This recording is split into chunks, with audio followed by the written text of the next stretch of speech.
Scott Nixon, Digital Ableism, real, uncontrolled, and easy to fix. Right, well, firstly, I would like to thank you all for being here today, and I would also like to thank the organisers of this wonderful event for having me as part of it this year. I attended last year as a guest, learnt a lot, met a lot of very interesting people, and came away with a lot of great ideas, including the idea for today's talk. Now, I'd like to start by giving you a couple of I am not, and I ams. Firstly, I'm 40 years old, I'm totally blind, so those lanyards with your name tags that you've been walking around with for the past 2 days mean nothing to me, okay? Unfortunately. And I am also an advocate for technology, particularly with regards to the entertainment industry, but I will get back to that shortly. What I am not is someone who puts up with any crap from anybody. I am someone who does not believe in the term inspiration when it comes to people with disability. That is my own personal belief. And I'm also someone who is not going to be quiet about digital ableism anymore. Once again, back to what I am, is going to talk to you today about digital ableism. What is it? Why is it still here? And how can we possibly fix it? Now, to do that, I'm going to give a few demonstrations and have a few comments. But before we do that, I would like to make two things quite clear. For a start, there will be no slides during this presentation. 9 out of 10 conferences that I've attended over my lifetime, over my 40 years, have had slides up on the screen for people to view.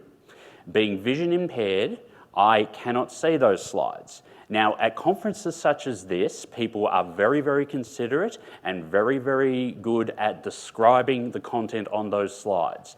But it is still a problem for someone who is vision impaired. So for me, I don't think slides were appropriate for today, so I've decided not to use them. And secondly, one of the big things that I have in my life is audio description. I am a passionate advocate for audio description. I'll be talking about it more shortly. But one thing I've noticed that there has been very little description provided for about the presenters at the camp this year. So just for the information of our blind and low vision friends in the audience, I'm roughly 6 foot tall, have a nose that some people call an alpine slope, short hair which is greying and receding rapidly from my forehead at a rate of knots, and I am currently in a rather handsome charcoal grey suit with a burgundy shirt which I went out and bought for myself as a treat because basically I have the opinion of you dress for the job you want, not the conference you're attending. So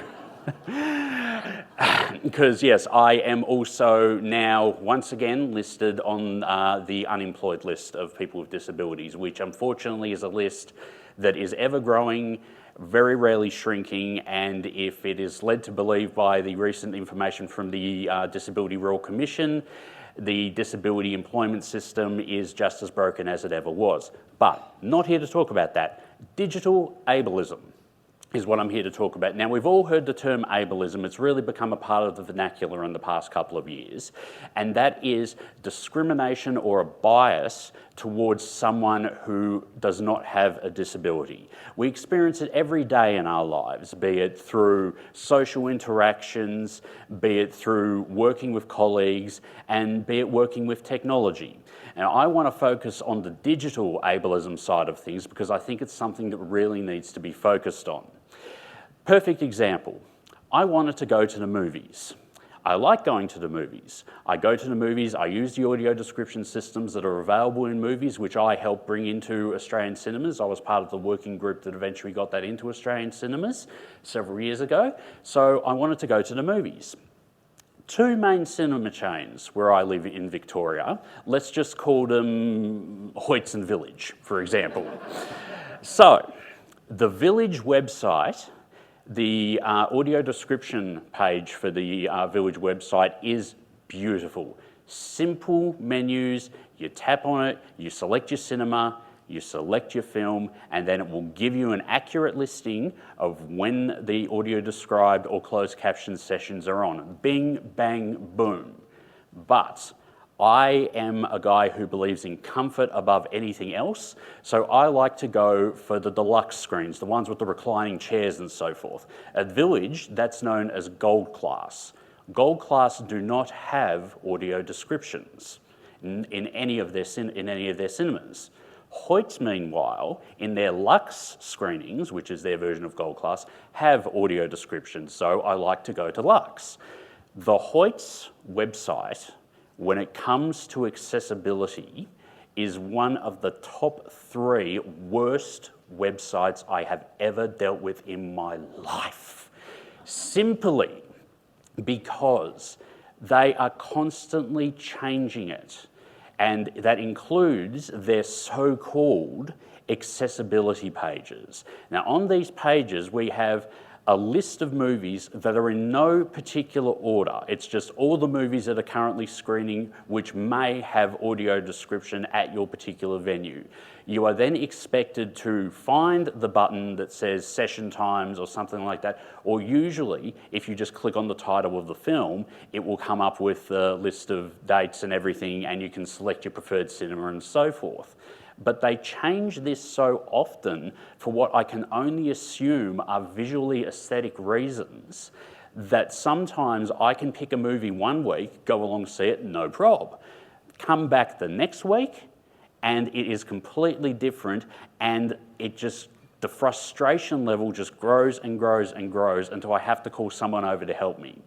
Now, going back just very, very slightly, I mentioned in the user testing workshop that we were doing on Tuesday as part of the camp that I also experience anxiety and depression. And digital ableism feeds into both my visual disability and my what we call invisible disability, my anxiety and depression. If a website that I've been comfortable with for weeks, months, years, whatever, suddenly changes on me, change no good. No, me no likey change. So I'll be sitting there going, wait a minute, it used to do this, now it's doing this. What am I supposed to do? And that will feed into my anxiety because I can't see what's on the screen, so obviously there's something wrong with me. Anxiety kicks into high gear and I get frustrated and upset and everything to the point where either I escape the website and just not bother doing what I was going to do, or I will have to ask for sighted assistance. And I am by nature a bit of a stubborn guy, and so I really don't like to ask for help unless it's absolutely 500% needed. So there I am trying to sort out this cinema situation, and I ended up having to get my partner to organise the tickets for me, which really sucked because it was a surprise for her. So it's like, babe, look, gonna go to the movies, but you're gonna have to get the tickets because Hoyts have done it again. We have this constant thing in the house. If a website messes up, they've pulled a Hoyts, basically, in my view. And now, some people may be thinking, okay, you're naming and shaming. Okay, this is usually something that is not, maybe frowned upon, I suppose you could say, in these sorts of things. I believe that naming and shaming and also naming and proclaiming are two very, very important things. Say, for example, you've got your best friend. You've been hanging out with them since kindergarten or primary school or high school or whatever. They know you like the back of your hand, you know each other, you've got your pluses, you've got your minuses, all that sort of stuff.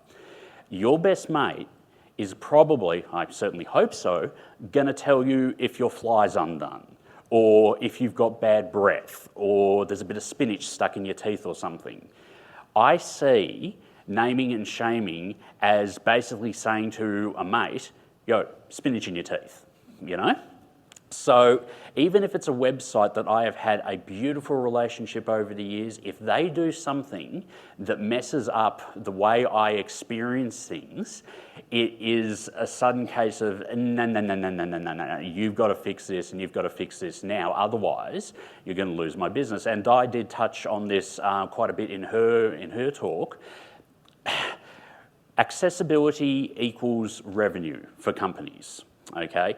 If you are going to create a website that is stable, that is user-friendly for people with all forms of disabilities, not just vision impairment, if you create that, we are going to reward you by giving you lots of money, okay? So I had this theory the other day. I will buy a dinner of anyone's choice to anyone in this room who walks into their next meeting where they have to convince an executive about the need for accessibility on their website and use the prop of a pillowcase with a dollar sign on it like the old-time cartoon robbers used to have.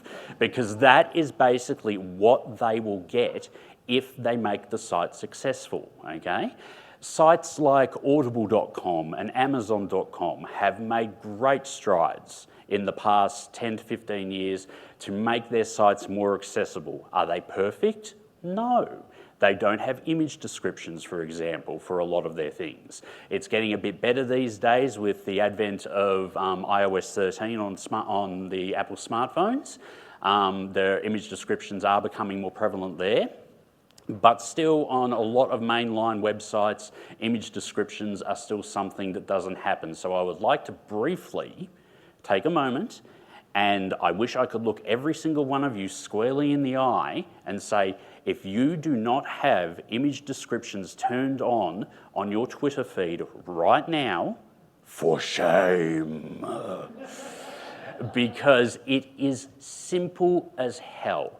I am not a tech guru. I am not a designer. I am not a programmer. I am something far more dangerous. I am something far more lethal. I am the end user. And if I can compose image descriptions, you can too. And why haven't you yet? A lot of people don't know about image description. I know, I get it. Getting the information out about technology and the advancements towards, equal rights and inclusive design and everything, it is still such a huge work in progress. I know.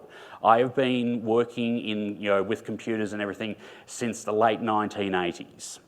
My first computer was an Apple IIe, roughly the size of a house. So I know that getting the word out about advancements in technology and accessibility is hard, okay? I get that. But if you're going to create something that works, that is stable, and that you are going to warn us when you are going to make changes, I was made aware the other day that Facebook, a company which I personally don't associate with, does have an option system where they tell you that an update is coming and would you like to go with it now or would you like to wait and see what happens with other people's experiences? I reckon that should be put across the board. Say, for example, in the App Store on an iPhone, you've got a list of upcoming updates. And, YouTube or Netflix or something will say something cute like, you're watching the latest shows, let us take care of how the website works for you and all that sort of jazz. That's not giving me anything. That is not providing me with information about a change to the app or a change to a website that may suddenly make it completely unusable for me. Twitter did it to me about 3 months ago. They did an upgrade and said, a few tweaks behind the scenes, it's not going to cause any major dramas or anything. For nearly 3 weeks, I didn't have my search and explore function or my news feed. And I was getting on their case 24/7 about it. And a lot of people were too. So luckily, we managed to get the problem fixed. But if you're going to make the website, if you're going to make it work, if you're going to make it good, we are going to talk about it. Particularly, I personally cannot speak for any other community, but the vision impaired community is very, very linked in online, very, very close, very, very talkative, and we will promote the bejesus out of a product if it is going to work, okay? So if it works, we will promote it. If it doesn't work, I think it's time that we all start really getting, not in a nasty way, but getting in people's faces and saying, yo, we want to be able to do this too. I heard a story the other day from a young lady who was vision impaired and wanted to go into the online dating scene. Fair enough, everyone wants to find somebody. So she went on and attempted to set up a profile, and the experience that she had caused her such stress and angst and everything that she just gave up. Because sometimes the emotional strain and stress that an inaccessible website can put on someone's day can be immeasurable. I've started the day bright, happy, cheery, seen the kids off to school, all that sort of stuff. And then by the time everyone gets home, I'm sitting in a corner, basically fetal position, sucking on my thumb saying, where's my bottle? Because a website I have been dealing with for years, or even a new website that I've decided to try and work with, has not had the accessibility features that I would need, and the accessibility features that you would expect from something these days. The online community Reddit, okay? I have been on there for quite a few years now. I recently had an issue with my account where it was closed down because my password was compromised. I had to try and rejoin the group. There I ran into the greatest terror any vision impaired person can have, the CAPTCHA. Hashtag death to CAPTCHA. Okay, and double death to audio capture, because these days audio capture is being so, how can I put the word? I apologise to our wonderful sign interpreters. I'm going to use a very difficult one here, persnickety, about how there you go. About very precise about how you have to do things. And I once had an audio capture test, and it was a speech from former Australian Prime Minister Kevin Rudd. Watch out, big word alert coming through again. I had to exactly spell programmatic specificity. And being vision impaired, I have not seen the written word in over 25 years. I can't spell for crap most times. And so having to do that really stressed me out. And I ended up having to leave the website and not come back until I found a more sufficient way. Now, I know I'm running a bit short of time here. I knew I was going to go over. My father always says I could talk underwater. I mean, I've got enough in here. I mean, we could try it, but no, I don't think so, not right now. But how can we fix digital ableism? My favourite television program of all time is the US political drama series The West Wing from the late 1990s, early 2000s. In that show, they deal with a lot of complicated problems and talking about engagement, community engagement, personal responsibility and things like that. And there is a phrase in an episode from the 4th season that has stuck with me and I hope will stick with me until my dying day, and it is this: decisions are made by those who show up. You've got a problem with a website, complain. I know it's annoying, I know it's frustrating, I know customer service completely and utterly stinks and they have zero knowledge of accessibility the majority of the time. But we're not going to get it fixed unless we talk about it. Go out into your communities, Twitter blast, Facebook, whatever you need to do to get the message out there that this is something that the vision impaired community or any other disability community needs, wants or deserves, and get it done. From government websites right down to e-commerce. There's problems with them all, we've got to fix them all, but they're never going to be fixed unless they realise that there is a serious problem. So decisions are made by those who show up. Join working groups, volunteer if you need to, get more training, get more understanding talk to friends and colleagues who work for web designers and businesses and things like that, and find out ways that you can make a difference. Because if it's not going to, if the difference isn't going to be made, life is just going to continue getting harder and harder for people with disabilities. Because unfortunately, with modern technology and the rate that it is moving, the gap is widening. And we need to try and bring it back closer so that we can all have a sustainable, enjoyable, and prosperous future. Thank you very much.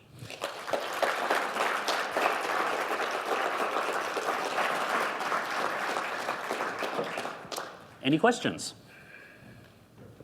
Thank you, Scott. We've probably got time for maybe 1, 2 questions.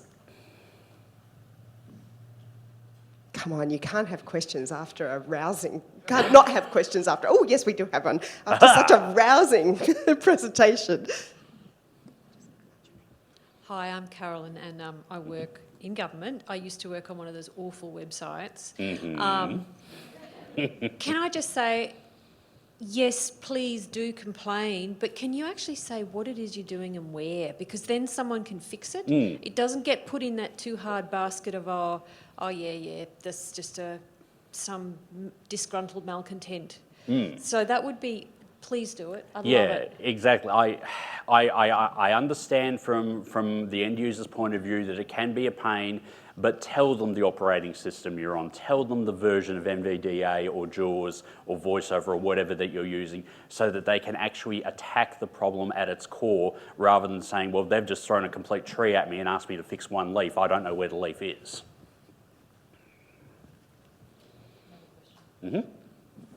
Hello, thanks for the talk. Do you have any blog or website where you mention problems that visual impaired users generally face? No, I don't at the moment.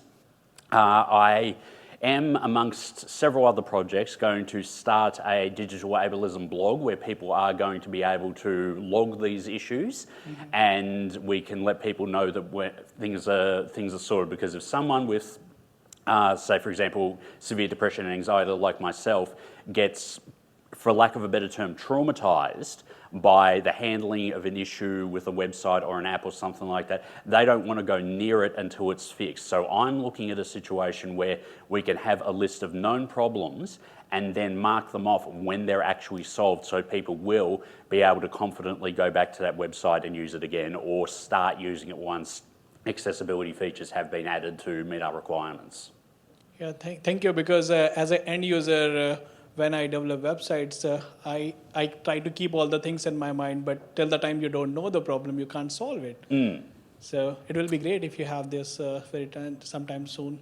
Yeah. Thank you. No worries. Now, I'm not sure if we've got one more question, but just quickly, I did forget to mention my social media.